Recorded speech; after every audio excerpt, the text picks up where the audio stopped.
Bonjour. Les paroles que je vous ai dites sont esprit et elles sont vie. Les paroles que je vous ai dites sont esprit et elles sont vie. Curieux dialogue entre Jésus et ses disciples, relaté dans l'Évangile selon saint Jean au chapitre 6.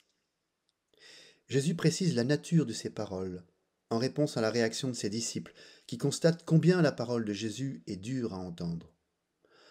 On sait que depuis les premiers temps de l'Église, les chrétiens se sont attachés à transmettre fidèlement les paroles prononcées par Jésus, un peu comme un trésor qu'il faut se transmettre de génération en génération.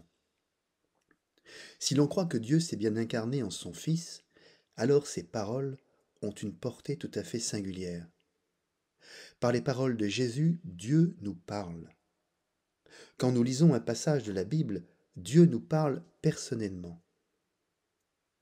À l'image de la création du monde, les paroles de Jésus sont créatrices, elles produisent des effets.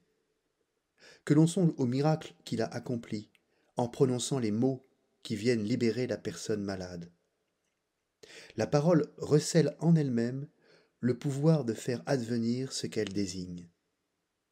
Dans la vie quotidienne, on peut prendre l'exemple du pardon pour illustrer le pouvoir créateur des mots. Je puis avoir pardonné au fond de mon cœur une blessure qui m'a été faite. Mais ce n'est qu'à partir du moment où je prononce les mots du pardon que mon interlocuteur se sent véritablement pardonné. Jésus nous dit que ces paroles sont esprit, c'est-à-dire qu'elles sont inspirées, qu'il les reçoit de son Père. L'esprit est bien la marque de l'image de Dieu que nous portons en nous.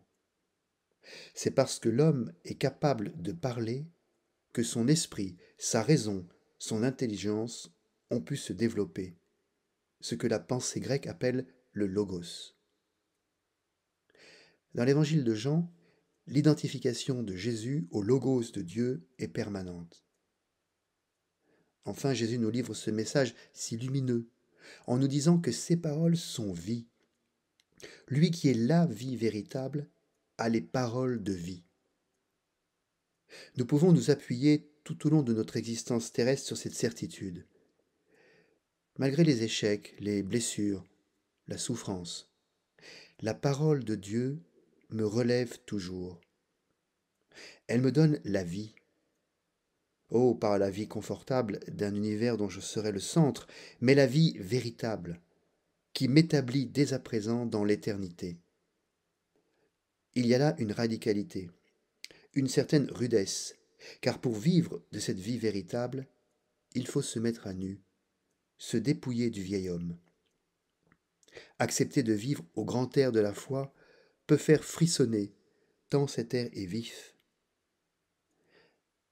Dans les lectures de ce dimanche, je puis reconnaître un mot qui me touche, car il est porteur de vie pour moi, car il me rend plus vivant.